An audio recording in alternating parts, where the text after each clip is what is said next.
In today's lesson, we will see how to solve an RC efficiently and of course with 100% accuracy. So let's begin the session. Before beginning, I want to tell you the courses that are going to launch on Unacademy Plus. So on June 15th, a new practice course is going to launch on Unacademy, and this will be on English for SBI PO prelims. And on July 13th, a new course on English is going to get launched for SBI PO prelims, and in this course the explanation will be in English. Okay, and in this course the explanation will be in Hindi, that is bilingual course. Okay, the timing for this course will be 2 p.m. and the sessions for this course will be conducted at 7 p.m. and these courses are on Unacademy Plus. Okay, so if you're interested to subscribe to Unacademy Plus, please use my coupon code Annie to avail a discount of 10%. For 6, 12 and 24 months of subscription, no cost EMI facility is also available. So apply the coupon code here, then proceed to pay. And if, as you can see, for 12 months of subscription, if you take 12 months of subscription, then the subscription cost is going to be 450 rupees per month. Okay, so I would recommend you to take 12 months of subscription if you are interested to take. Okay, so now let's begin the session without any delay. So when you solve an RC, there you will find two types of RCs. One, long passages, and the second one is going to be short passages. Okay, the small ones. So if your passage is long, then you should read the questions first before reading the passage. So go through the questions at first, and it should not take you more than 2 minutes, maximum 2 minutes. Okay, maximum time should be 2 minutes. Within 2 minutes you should read the questions, and after that come back to the passage and read the passage. If the passage is short, then read the passage before reading the questions. Okay, then what you should do, what you should do while reading the passage as well as while reading the questions, you should highlight the key words in your mind. Okay, since in your exam you will not have your pen to highlight the passage because it is going to be an online exam, so you must highlight the keywords in your mind and then you have to retain those keywords. Okay, so how can you retain the keywords? Okay, retaining the keywords does not mean that you have to memorize the keywords. Okay, it simply means that you should know which word stays, which word is where. You need to remember the position of the important words. Okay, now we will see an example. Suppose this is your passage. The passage is quite long. It has 3 paragraphs, and here are your questions. So at first we will see the questions. First question is, which among the following is correct regarding Scotland and Wales as stated in the passage? Okay, when I read this question, my brain automatically highlighted these 2 words, Scotland and Wales. Okay, and the question is regarding these Scotland and Wales. Okay, now let's look at the next question. The next question is, which among the following is or are correct regarding the decision taken by the government of India to revoke Article 370 of the Indian Constitution? Okay, so here what are your keywords? Your keywords are decision, government, revoke Article 370. These are your keywords. So you need to find out the facts regarding the government's decision to revoke Article 370. Okay, so now let's get back to the passage. Now when I read the passage, I will very quickly read the passage. Okay, the first paragraph, reading the first paragraph should not take more than 1 to 2 minutes. Within 1 to 2 minutes I should be able to read this. Okay, very fast. And then the second passage, When I go to the second paragraph and then to the third paragraph, I can find my keywords here. Okay, then see, these are my keywords. So in this way, in your exam, you won't be able to highlight these, but these things will be highlighted in your brain. Why? Because you already know what were your questions. So if you see here we can find out the words in this portion. Wales and, what was the question? Scotland and Wales. Scotland and Wales. So where is it?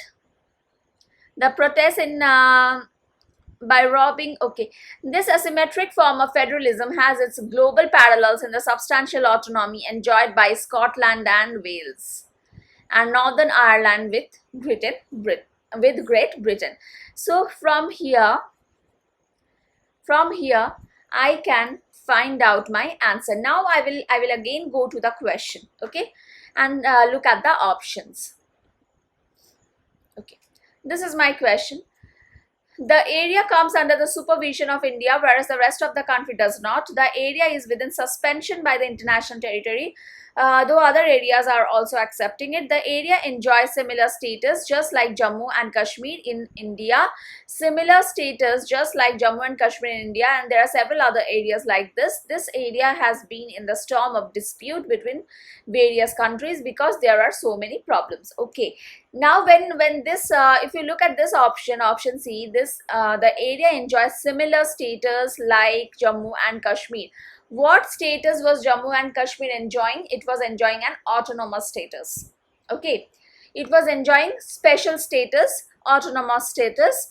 And if you look at the highlighted portion, this asymmetric form of federalism has its global parallels in the substantial autonomy enjoyed by Scotland and Wales and Northern Ireland with Great Britain. So Scotland and Wales is enjoying autonomy just like Jammu and Kashmir was enjoying, and along with Scotland and Wales there are many other places like Northern Ireland within Great Britain which is enjoying autonomy. Okay, so what will be your answer? The area enjoys similar status just like Jammu and Kashmir in India, and there are several other areas. Why? Because of Northern Ireland. We are saying several other areas. Okay, so option C is your answer here.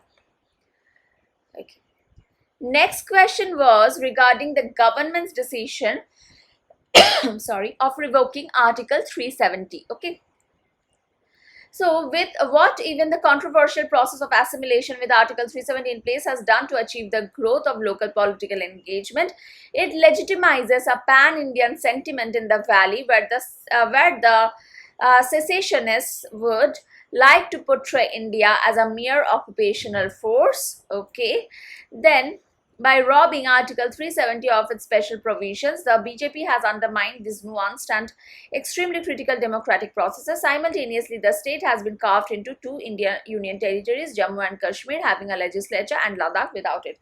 So now, because of this Article 370, now there are two union territories, Jammu and Kashmir having a legislature and Ladakh without it. Jammu and Kashmir has a legislature and Ladakh does not have.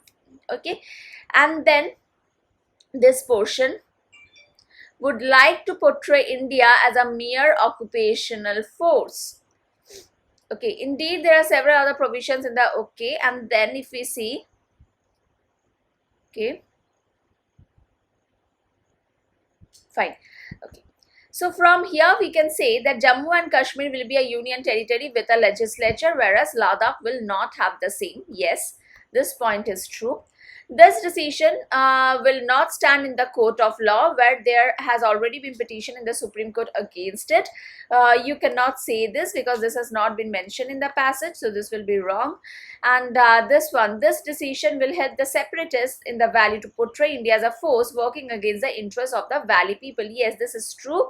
This is true from which sentence? This is true from this sentence, that it legitimizes a pan-Indian sentiment in the valley where the secessionists, which means the separatist groups, they will try to portray India as a mere occupational force, which means they will try to portray India, in a way that justifies that India does not think about the sentiment of the valley, does not think about the people of the valley. In this way, the separatists will portray India. So from here, we can say that option 2 is right. So 1 and 2 are your 1 and 2 are your correct sentences. Okay, option A. Fine. So in this way, you should be able to highlight the passage while you read it. Okay, so first read the question and then come back to the passage. Okay, one more thing I would like to mention here, and that is, don't read a sentence again and again. Don't try to memorize it, because this is an RC. You need to answer the questions, and the passage is always in front of you, so you don't need to memorize it like you memorize your textbooks for your exam. Because in your exam you don't have the textbook in front of you, but here you have the passage in front of you, so you don't need to memorize them. Okay, so don't read a sentence again and again and waste your time. Okay, this is a very important point. Don't apply your knowledge and don't go beyond the scope of the passage. This means that always answer your questions with the help of the information that is already given in the passage. Don't add anything extra. Don't infer something that is not mentioned in the passage or not implied in the passage. Okay, don't apply your own knowledge. If a passage comes on COVID-19, suppose a passage comes on COVID-19, okay, and throughout these months you have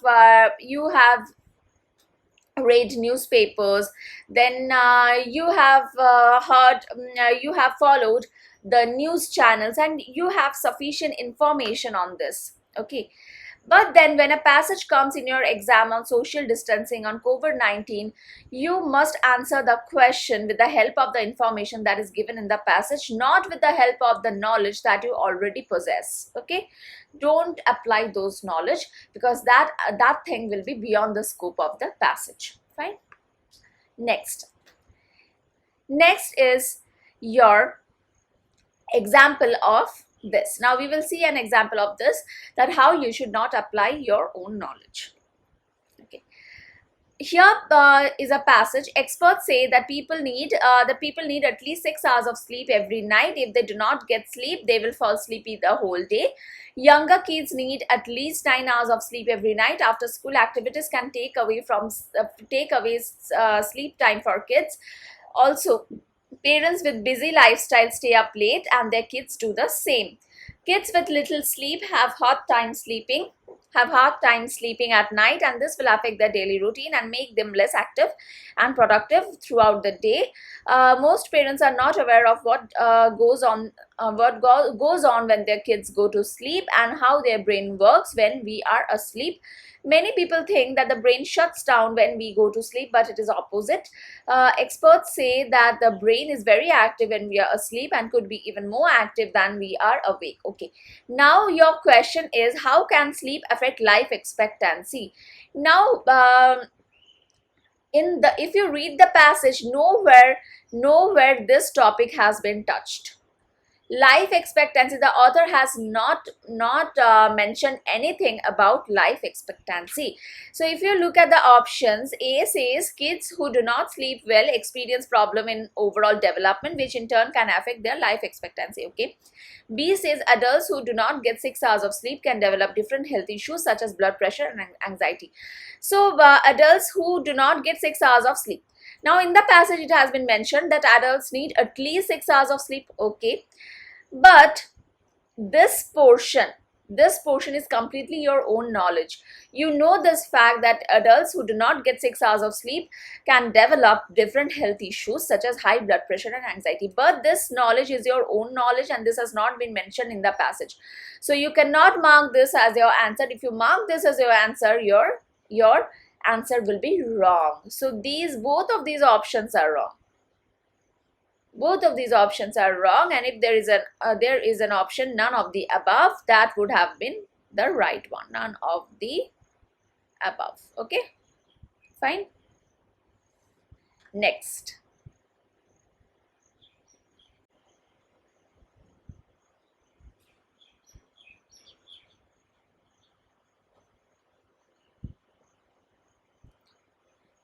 So for your inference based questions also, you should stay within the limit of the passage and don't go beyond it. Don't answer an option. Don't answer an option that has not been mentioned in the passage. Okay, so you should okay, so what is inference? Inference based questions are your those questions in which the examiner asks you about what has been implied or suggested. So in inference based questions, you must read between the lines to understand what has been implied in the passage. But again, the thing should be implied in the passage. It shouldn't be something that you have derived on your own and not implied in the passage. Okay, again, there is one more thing. Don't answer an option, don't mark an option that is explicitly mentioned in the passage. We will come to it. Okay, avoid extreme words in your inference based questions. Extreme words like always, never, all, no, one, must should not be there, should not be there. Okay, what these extreme words mean? These extreme words denote certainty, but your inference is never certain. When you draw an inference, there is 1 to 2% of uncertainty in it. You are never certain. Okay, so you should not use the words always, never, all, no, one, must, or words that denote certainty. But of course you can use words like some, most. Okay, these words which do not denote certainty, these words can be used. Okay, those words which do not denote certainty can be used in your inference based questions. Now let's look at this example. Which of the following can be inferred from the above passage, the passage that we read just now on sleep pattern? Okay, first answer, all children must sleep for 9 hours. All children must sleep for 9 hours. Is this an inference? First of all, let's see. Younger kids need at least 9 hours of sleep. It says at least 9 hours, and this one says all children must sleep for 9 hours. So when this statement means it should not be greater than or less than 9 hours. But here it is mentioned at least 9 hours, which means 9 or more than 9. Okay, and this says only 9. So this is wrong. Fine. Okay, next option, children should sleep for at least 9 hours. Children should sleep for at least 9 hours. So here if you see younger kids need at least 9 hours of sleep every night. Kids with little sleep have hard time sleeping. So it has been explicitly mentioned in the passage. It has been explicitly mentioned in the passage. So this is not your inference, because inference is something that is not explicitly mentioned. That is something which you must draw from the passage, something that has been implied in the passage. So that's why this is your wrong answer. This is wrong. Okay, some kids experience difficulty in falling asleep at night. Yes, this you can infer from where? Also, parents with busy lifestyle stay up late and their kids do the same. So parents who have busy lifestyle, they do not sleep early, they stay up late, and so their kids also stay up late. Kids with little sleep have hard time. Kids with little sleep have hard time sleeping at night. So what does this mean? This means there are some kids who experience difficulty in falling asleep at night. Not all kids, but some kids. Which kids? The kids who have little sleep. Okay, fine. So this is your inference. Next, understand the difference between different words. This is very important. So for this you must read the passage carefully to understand the difference between different words. Okay. Here, if you see if you look at this passage says, in India, working women lead a life of dual responsibilities if they are married and have a family. In the West, many women are hard-headed. In the West, so in the Western countries, many women are hard-headed careerists. So they are hard-headed careerists, means they are very much career oriented and are committed to their jobs. Okay. Now, if I give you the statement, women across the world are hard-headed careerists and are committed to their job. So if you see this word women, and from here to here, this entire thing has been mentioned in the passage, except, sorry, not from here, sorry, here. This entire thing is mentioned in the passage except the words across the world. In the passage, it has been given in the West, many women. In the West, many women, which means in the Western countries. In the Western countries, and also many women, not all women. Many women, this also you have to notice, many women, not all women, so you cannot generalize. So women across the world is wrong. Women across the world is wrong. It should have been many women in the Western countries. Okay, that's why this statement is wrong. So this is a very common mistake that aspirants do in the exam. They fail to understand the difference between these words. When the passage says many women, it means many women, not all women. Okay, then again, when the passage says women in the West, it means women in the Western countries, not women across the world. Okay, across the world will mean women from all the countries. Okay, next, summary or central theme of the passage. Your summary or central theme of the passage is something that has been repeated in the passage again and again.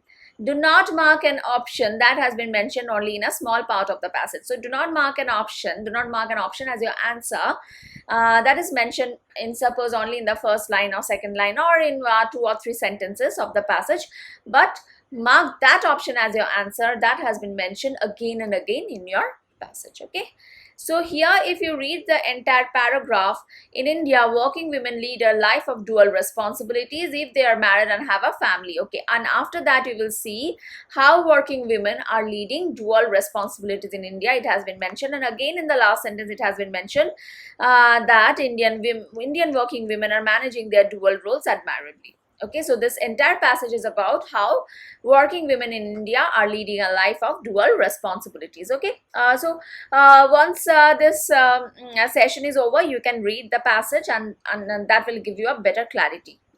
Okay, so what should be the summary or central theme of this passage? It should be working women in India are managing dual responsibility of their home as well as their workplace. Okay, this should be the central theme of the passage because this has been mentioned again and again in the passage. The entire passage talks about this. Okay, next is your vocab based questions. In your vocab based questions, if you don't know the meaning of a particular word, you can make a contextual meaning. Okay, here the question is, which of the following words is similar to the meaning of the word misnomer? Misnomer word is here, and if I don't know the meaning of misnomer, I have to make a contextual meaning. The abrogation of Article 370 being hailed as a glorious move. So abrogation means the abolition of Article 370. 370 is being called as a glorious move, which means positive word. This is a positive word. Is itself a misnomer. When I'm using the word is itself and before that a positive word has been used, this means misnomer is a negative word. It means something negative. Okay, now let's look at the options. From here we will just rule out the words that mean positive. Honest is a positive word, so we can easily rule out this one. But then wrong is a negative word. Despicable is a negative word, and deplorable is a negative word. So here we have 3 negative words. Now how do we rule this out? Okay, so for that what you will need? Nothing. You don't need to know the meaning of the word despicable and deplorable, to be very honest.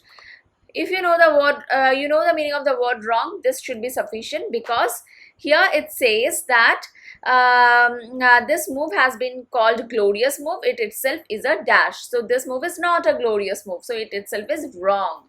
So which means option B should be your answer. So in this way, you can make a contextual meaning. Okay. And if you know the other meaning, so despicable means hateful, someone who deserves hatred. That person is despicable. And deplorable is also a negative word, and which means the same or similar word as despicable, and this also means deserving strong, criticism, something that deserves a strong criticism, or shameful. Okay, that is deplorable. So none of these words match the meaning of this word, your misnomer. Okay. Finally, these are the tips that you should follow. Don't read a sentence again and again while solving an RC, because you're not there to memorize the passage, but you're there to solve the questions. Second point is, don't get distracted while reading a passage. This happens many times. When you're in your examination hall solving a passage, you keep on thinking about things that are irrelevant. Probably you think of something that your mother said while you left for your exam, or you think of about your future, what will happen if you don't clear this exam, and these kinds of thoughts distract you. Or you can think, when you will have your lunch, or when will you have your dinner, what will you have today in your lunch, what your mother has cooked for you. All these things will distract you. Please avoid these kinds of distraction, because these thoughts will slow down your reading and your comprehending power. Okay. And then don't panic in your exam hall. Don't think about the consequences. Don't think about your future. So don't panic. Don't let your mind wander. Okay. So on 15th of June, a new batch course is going to start for SBI PO 2020 prelims to mains, where reasoning will be taken by Ankush sir, quants by Ashish sir, English by Sakshi ma'am, and current affairs by Kapil sir. If you are interested to subscribe to Unacademy Plus, use coupon code ANNIE to avail a discount of 10%. Okay, I'll see you again in my next session. Bye.